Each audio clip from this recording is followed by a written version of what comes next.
Waouh! Il fait vraiment beau et chaud aujourd'hui. Yo les confinés, 26e jour de confinement, 26e vlog, je crois que c'est le 26, je crois que c'est 26. Une abonnée m'a envoyé un poème qui correspond bien à un peu ma vision des choses et ma situation actuelle. Je vais vous le lire. Merci à toi de m'avoir envoyé ce joli poème. Le poème s'appelle « Tanière d'azur ». Dans ma tanière d'azur ancestrale, j'entends le monde à grand moteur faire trembler mes montagnes. Je l'entends avec douleur bousculer la lune et ce qui reste des étoiles. Et je prie l'âme bienveillante, solidement accrochée au-dessus de mon berceau, d'enrayer ses moteurs et de ralentir la course de l'heure.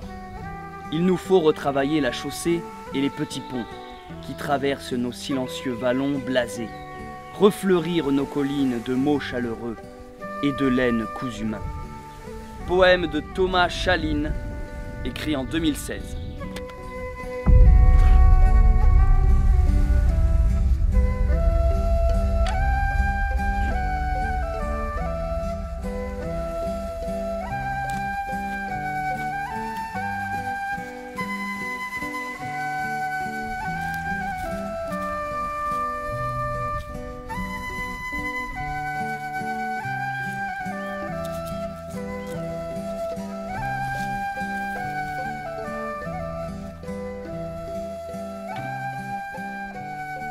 Yo les pangolins, j'espère que vous allez bien, j'espère que vous supportez toujours ce confinement. Je commence à trouver ça long, mais bon, comme vous pouvez le voir, je m'occupe, je peux sortir, je suis au soleil. Là, je suis dans mon petit jardin qui pour l'instant n'a pas trop la forme et l'allure d'un jardin. C'est simplement de la terre et avec de l'herbe. Finalement, c'est ce qu'on appelle juste la nature. Donc c'est le moment où on transforme le paysage. C'est le propre de l'homme de transformer son décor, son habitat naturel. C'est le moment où je transforme le paysage donc naturel, sauvage, en zone d'agriculture. Tout ça dans le respect de mère nature. Ce qu'on va voir tout au long de ces vlogs dans ma méthode de jardinage, c'est d'ailleurs plus proche de la permaculture que de l'agriculture. C'est-à-dire la permaculture, c'est une méthode qui s'auto-gère, qui s'auto-renouvelle, où on n'a pas besoin d'être très présent. Mais ce qu'on va voir ici, c'est comment placer les bases. La permaculture aussi consiste à faire cohabiter, coexister différents types de graines, de plantes, de légumes entre elles, qui vont s'entraider afin de mieux pousser et de repousser naturellement les petits méchants. Les méchants qui viennent grignoter notre plantation. Donc je parle des insectes, des dorifores, des limaces, tout ça. Voilà, certains types de plantes qu'on peut mettre à côté de tel type de légumes qui fait qu'il y aura moins tel type d'insectes et du coup que ce sera moins destructeur. Ce genre de truc, c'est ce qu'on va voir tout au long de ces vidéos, si j'y pense. Donc on va continuer un peu de ratisser. Le but étant d'enlever les dernières mottes d'herbe.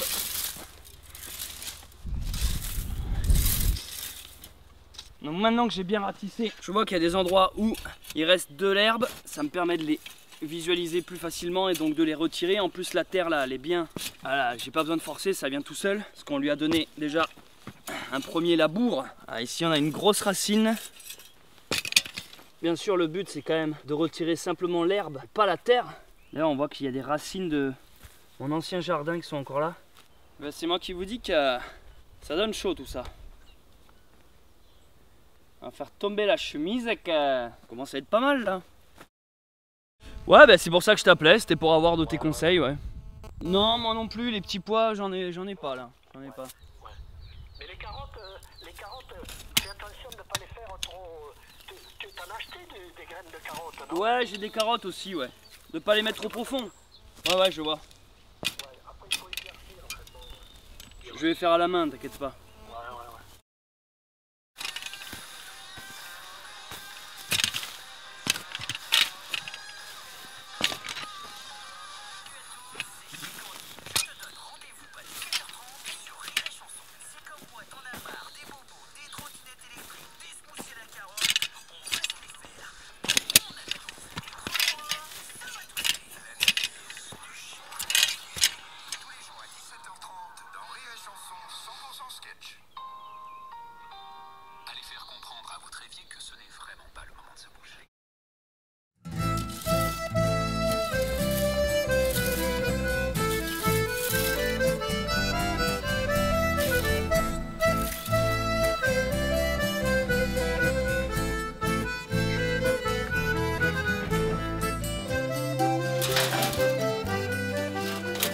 ça, c'est ce qu'on appelle de l'engrais vert. En fait, je vais mettre ça avec mon compost, avec toutes les épluchures de fruits et de légumes que j'accumule. Je vais stocker ça et laisser ça bien fermenter, devenir du bon compost, qui me fera un très beau terreau, quoi, qui me permettra d'enrichir mes sols. Donc dans tous les cas, rien ne se perd.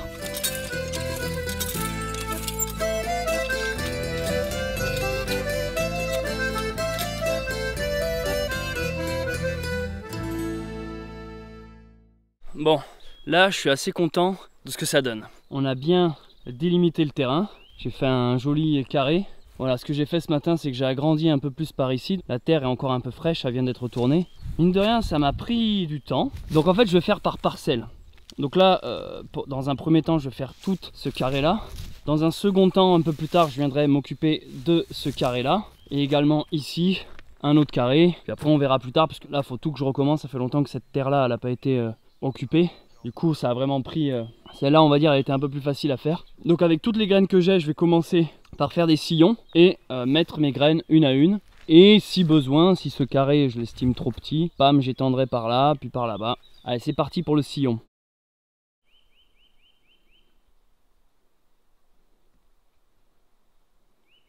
Bon, changement de programme. En fait, j'ai commencé mes sillons et j'étais pas convaincu parce que j'avais beaucoup trop tassé la terre. À force de marcher dessus et de repasser sans cesse au même endroit, je l'avais pas assez aérée, elle était beaucoup trop plate. Du coup là, j'ai été chercher une autre bêche, une autre fourche, pas celle qui est avec la pédale, pas celle-là là-bas que j'utilise depuis tout à l'heure, mais celle-là.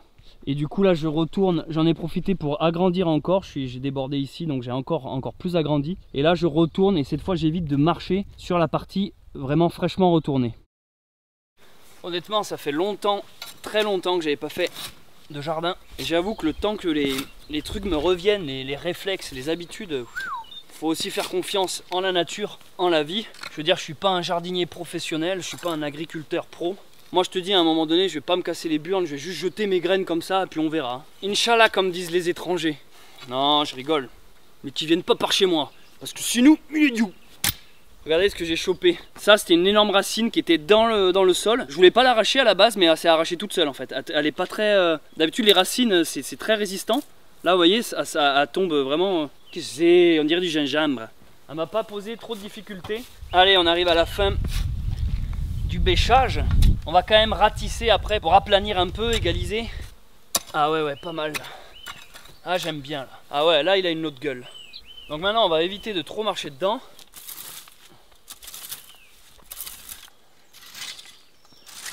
Donc on va se faire une ligne comme ça. Alors ici c'est là où je pourrais marcher. Donc je fais un premier sillon. En continuant un peu de nettoyer ce qu'il y a à nettoyer. Premier sillon, pas mal. Il faut que je puisse circuler moi entre.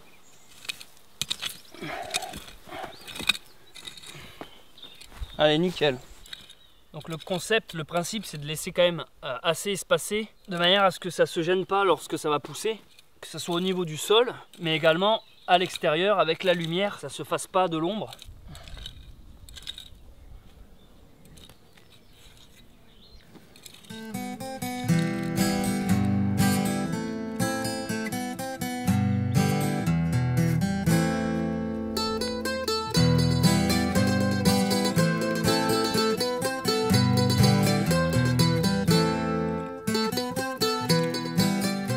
Maintenant je vais mettre les graines dans le sillon où il y a ce putain de chat qui va dedans.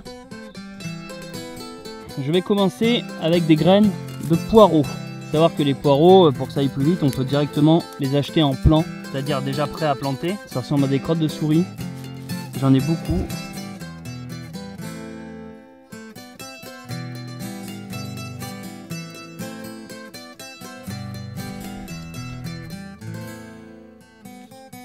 Ici, on a les graines de tomates.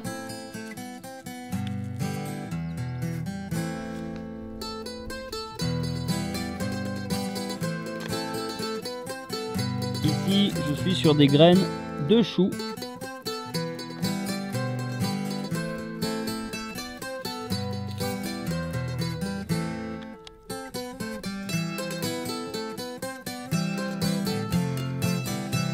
On va se faire maintenant des oignons jaunes.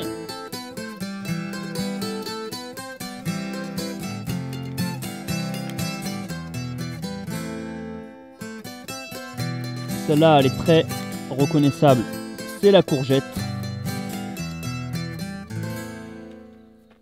Bon, voilà le petit jardin, sans prétention, hein. Franchement, ça m'a pris la journée. Ce qu'on va faire maintenant, c'est qu'on va reboucher les petits sillons. Puis après, on va faire un petit coup d'eau là-dessus. Et je crois que pour aujourd'hui, je vais m'arrêter là côté jardinage. Mais c'est pas mal. Petite satisfaction. J'ai mis les tomates ici, ce qui est peut-être pas une bonne idée parce que les tomates, vu que quand ça grimpe, c'est assez haut, j'ai peur que ça fasse de l'ombre sur le reste. Peut-être que lorsqu'ils auront commencé à prendre, je les repiquerai ailleurs. Ou alors, je les ferai pas spécialement grimper très haut. Je verrai comment m'arranger pour les tomates. J'aurais peut-être pas dû les mettre dans ce sillon-là. On verra.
Et nous voici au bunker sauvage. Je vous cache pas que j'ai un manque cruel d'énergie.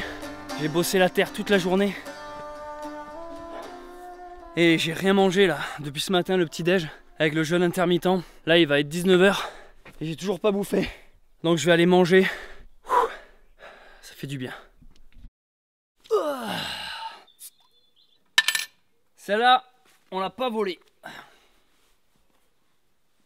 Je suis éclaté. J'ai la nourriture qui est en train de cuire là. Bon, comme vous voyez, les graines, les amis, c'est de la graine de commerce. Hein. Mais ça, voilà, je vais pas vous mentir, c'est pas moi qui ai fait sécher mes propres graines et qui les ai ressemées. Parce qu'il faut bien un début à tout. Donc il y a certaines graines que je n'avais pas en ma possession. Donc il fallait que j'aille les chercher.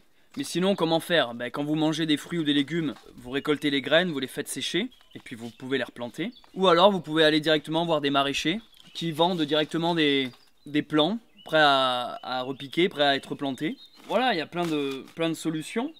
Je vous cache pas que là, moi j'ai fait un jardin, tu sais, on va dire un peu organisé, un peu rangé avec chaque rangée. Mais j'avais bien envie de tester un truc, peut-être qu'un jour je le ferai. C'est tu prends tous les sachets, tu les ouvres tous, tu mélanges toutes les graines, et puis tu balances ça, et puis on regarde ce qui se passe, quoi. J'avoue, je serais curieux de faire ça un jour. Donc là, il me reste pas mal de trucs à planter, hein. J'ai courge, radis noir, persil, c'est quoi ça? Céleri, j'ai pris du céleri. Et j'ai des patates. Alors les patates pour le coup elles sont dans mon placard, elles sont en train de germer. Et donc quand la germe sera bien avancée, ben, je couperai la patate en deux. Puis hop, j'irai la mettre en terre. Ça c'est du survivalisme. Hop, je viens de mettre 3 œufs là-dedans. En fait j'ai énormément d'œufs. Parce qu'il y a mon voisin qui m'en a ramené peut-être une vingtaine. J'ai beaucoup trop d'œufs. Donc là il faut que je fasse des préparations avec des œufs parce que sinon je vais les perdre. Donc je vais tenter un truc là. Une sorte d'omelette au riz, je sais pas trop ce que ça va être. Donc 3 œufs là-dedans.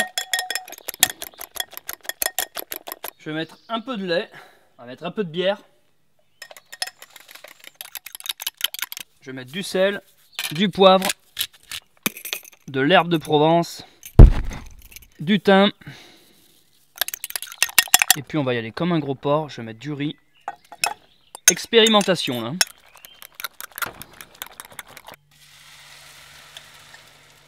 On sait plus si c'est une omelette, une crêpe, une quiche ou de la merde.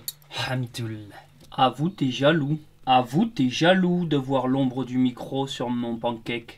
Bon, en temps normal, je fais pas de tuto cuisine, je filme rarement comment je prépare mes trucs ou comment je mange. Mais j'ai cru comprendre dans les derniers vlogs que ça vous intéressait. J'ai eu pas mal de retours de gens qui disaient putain mais j'aime trop te voir cuisiner. Donc voilà, je le fais, bon, je vais pas passer mes vlogs à filmer, à faire de la cuisine. Hein. Mais quand j'y pense, et de temps en temps, pourquoi pas faire 2-3 plans, 2-3 tutos survivalistes cuisine façon bushcraft. C'est-à-dire en gros tu prends tout ce que tu trouves dans ton frigo et tu te démerdes quoi. On appelle ça aussi la cuisine d'un célibataire.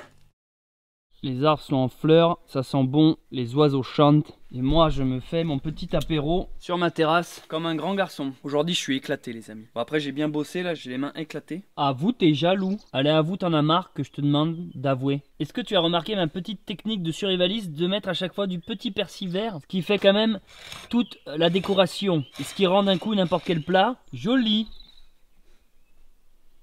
Avoue t'es jaloux. Avec le pain fait maison, il se conserve longtemps, il se garde bien. Hein. Généralement 3-4 jours quoi, 3-4 jours et puis de toute façon après souvent je termine mon pain avant qu'il soit dur donc je sais pas combien de temps il peut durer en vrai. Ah le moment que la France entière attend, est-ce que c'est bon? Ah mais oui bien sûr que c'est bon, la question c'est plus de savoir si c'est bon. La question c'est de savoir quand est-ce que ce produit va être commercialisé. Je vais monter un projet Ulule pour que ma recette se vende dans le monde. C'est tellement nul ce que je raconte. Les amis il est 19h20, c'est mon premier repas de la journée. Mon premier et dernier. En fait moi le jeûne intermittent ça marche comme ça. Je me lève le matin, je bois une infusion avec une tartine. Après je bouffe plus rien jusqu'à ce que j'ai extrêmement faim comme maintenant. Et à 19h je remange un seul repas. Et après je bouffe plus rien. Je sais qu'il y en a plein qui vont me dire ouais c'est plutôt le matin que tu devrais sauter le repas et tout ça patati patata. Écoutez moi je fais comme je sens que mon corps me le demande. C'est-à-dire que là comme ça à ce rythme là je sens que j'arrive à tenir. En fait ce repas c'est à la fois le repas du midi mais bouffé extrêmement tard. Ou alors le repas du soir bouffé un peu tôt quoi. C'est l'heure espagnole. Sachez les gens que je lis tous les commentaires. Dès l'instant qu'un vlog sort, tous les soirs à 20h, quelques heures après, je vais voir les premiers commentaires, je les lis. Avant de me coucher, je retourne voir un peu les commentaires. Le matin au réveil, c'est la première chose que je fais. Pendant que je déjeune, je continue à lire les commentaires. Et souvent, avant d'aller tourner un nouveau vlog, je relis les commentaires du vlog de la veille. Comme ça, je vois à peu près les avis des gens, s'il y a des questions ou quoi ou qu'est-ce. Et ça me permet, durant le nouveau vlog que je filme, de pouvoir réagir et rebondir sur de potentiels commentaires. N'hésitez pas à commenter, je lis. Généralement, quand votre commentaire a été liké, adoré, c'est que je l'ai lu. C'est une manière de dire j'ai vu ton com, merci. Je réponds pas à tous parce que je vais vous dire un truc. Je gagne de plus en plus d'abonnés chaque jour. Mais ça encore, ça va. Ça reste gérable. Par contre, il y a de plus en plus de commentaires. C'est pas une histoire d'abonnés, c'est une histoire de participation. C'est-à-dire, tu peux gagner 50 millions d'abonnés, mais s'il y a 2 commentaires, tu vois, ça reste gérable. Mais c'est pas ça. Là, c'est pas une histoire d'abonnés, c'est vraiment une histoire que les gens commentent de plus en plus. Tant mieux, on crée une interaction, j'aime bien ça. Bref, c'est un truc,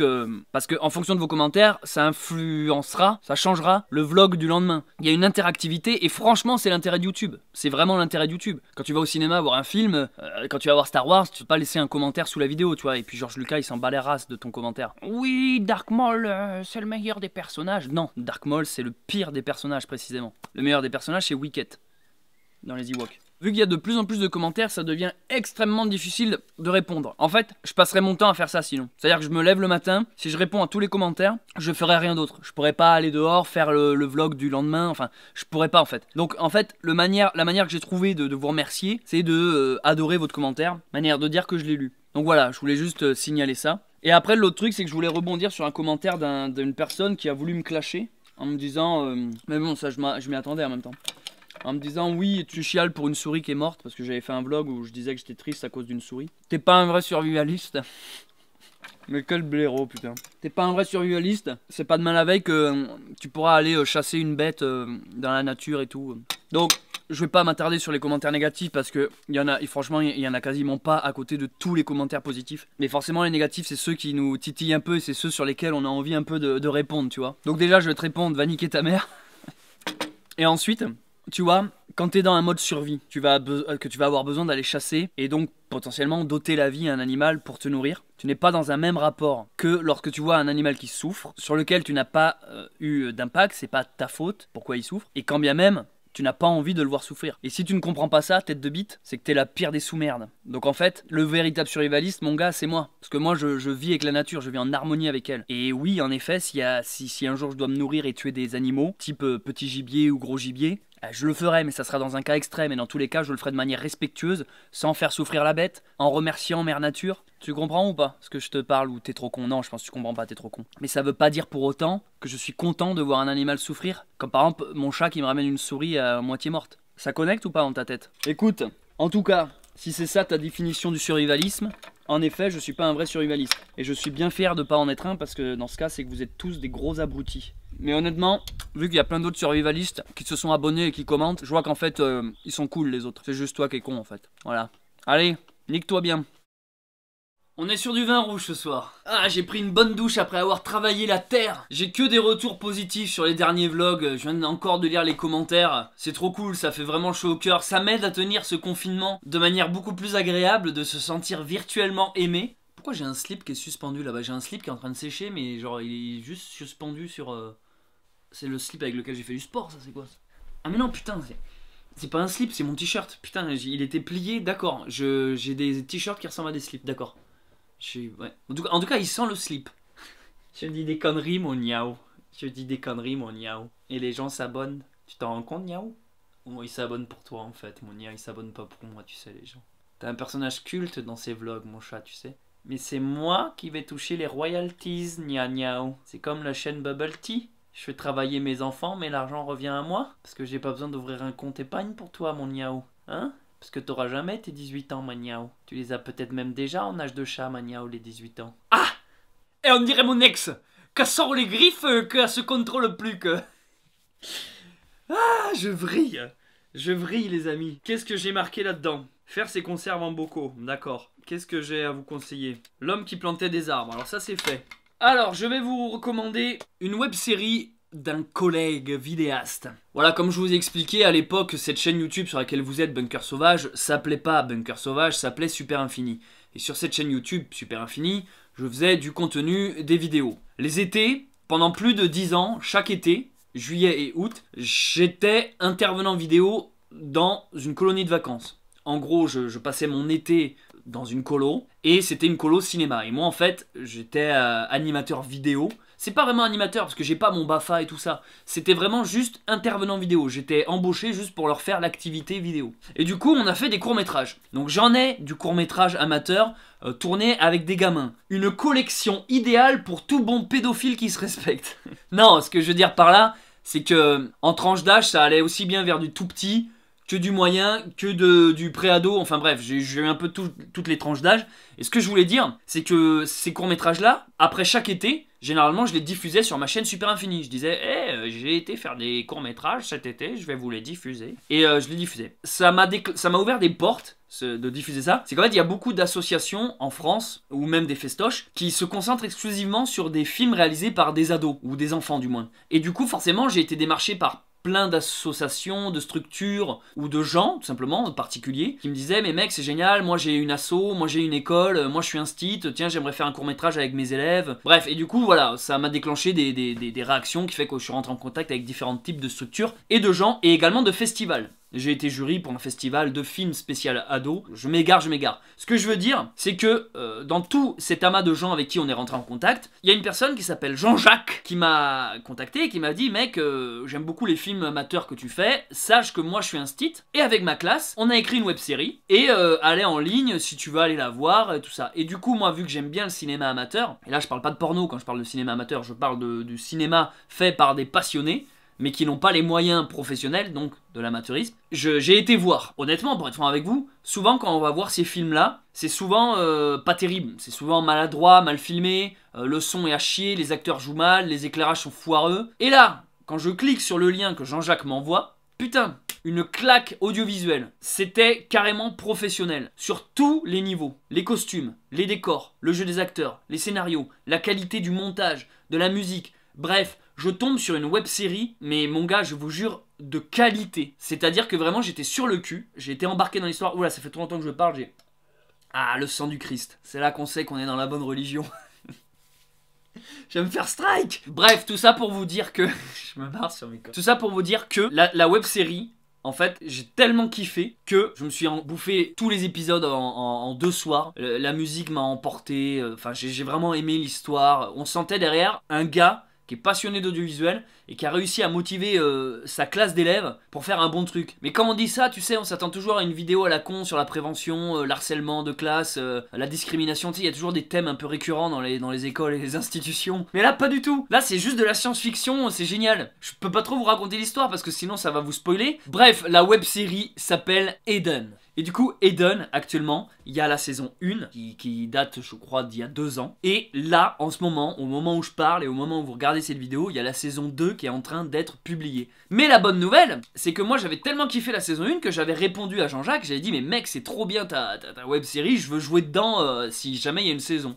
C'est ce qui s'est passé, on est rentré en contact. Et il m'a dit, viens à la maison, je te présenterai l'équipe et on va te filer un rôle et tout. Et du coup, pendant plusieurs jours, j'ai été dans les Alpes. Ça a été l'occasion pour moi de découvrir cette putain de région. J'ai eu un énorme coup de cœur pour les Alpes. C'est beaucoup trop beau, les Alpes. C'était vers Grenoble, mais c'était pas à Grenoble, c'était plus dans la campagne. Je me rappelle plus du nom, mais c'était, putain, mais une claque monumentale et des décors de fou. J'avoue que j'ai même peut-être préféré les Alpes que les Pyrénées. Hein. Ça m'avait vraiment, j'ai pris une claque. J'avais surkiffé là-bas. Et du coup, j'ai joué dans la série. Donc ça, je vous parle de ça, c'était l'été dernier. Et là, en ce moment, sortent les épisodes dans lesquels j'ai joué. Mais n'allez pas voir la série juste pour voir ma tête, parce que j'ai un petit rôle là-dedans. Allez voir juste la série pour ce qu'elle est, parce qu'elle est géniale. Donc, la série s'appelle Eden. Je vous mets dans la description un lien, vous avez juste à cliquer, et vous faites un petit épisode tous les soirs. Voilà, ça dure 10-15 minutes chaque épisode. Franchement, vous allez voir la qualité du truc. Je pense que vous allez tellement kiffer, vous allez vous les dévorer tous. Plutôt que d'aller voir des trucs Netflix qui ont déjà de la thune et qui n'ont pas besoin de soutien, allez voir plutôt des créateurs comme ça qui se sortent les doigts du cul, qui montent des équipes. Le gars, ça se voit, il fait ça avec amour, il sort ses tripes. Vous imaginez, il fait ça en dehors de ses heures de cours. C'est pas un prof qui fait ça en classe, il fait ça en dehors de sa classe, avec des parents d'élèves motivés, avec des gosses motivés. Vous imaginez, moi à l'époque, j'aurais aimé avoir un prof comme ça qui me demande d'aller jouer dans un film, dans un court-métrage. Enfin, c'est un truc de malade en fait. Et les costumes, vous allez voir, ils sont ouf, les décors sont incroyables. Il y a de la 3D, hein. Le mec il touche Chabi en effets spéciaux. Bref, ça vaut vraiment le coup d'œil. Puis c'est très poétique, c'est super bien filmé. Honnêtement, on peut que saluer le travail qui a été exercé par ce prof, par cet institut et par tous les élèves qui ont bossé là-dedans. Donc là, je suis pas en train de faire mon démago d'un air de dire c'est des enfants, allez les voir. Non, non, je vous assure que c'est vraiment bien ce qu'ils font. Tous les gens qui connaissent un peu la série The 100, The 100, les 100, c'est dans le même esprit. Voilà, c'était la petite référence culturelle associée coup de pouce pour un ami vidéaste. Jean-Jacques, je te remercie en tout cas de m'avoir invité et proposé de jouer dans ta série. C'était cool, j'en garde une bonne expérience. J'ai eu un gros coup de cœur pour les Alpes. Allez voir la série. Je vous invite surtout à commencer par la saison 1 plutôt que de vous taper la 2 qui est diffusée en ce moment, sinon vous allez rien comprendre. Allez voilà, je pense que le vlog d'aujourd'hui est assez long. Je vous donne rendez-vous demain soir ici sur cette chaîne YouTube Bunker Sauvage pour un nouveau vlog. Petite rectification, oui en fait demain à 20 h c'est pas un vlog, c'est le live. Donc rendez-vous demain à 20 h pour un live, rappelez-vous, un live tous les dimanches. Rendez-vous à 20 h, venez nombreux, on prend des gens sur Discord en vocal, venez témoigner de 4 semaines de confinement maintenant. Je vous attends donc demain à 20 h sur cette chaîne Bunker Sauvage pour un vlog. On reste en contact tant qu'il y a du réseau. Allez, ciao!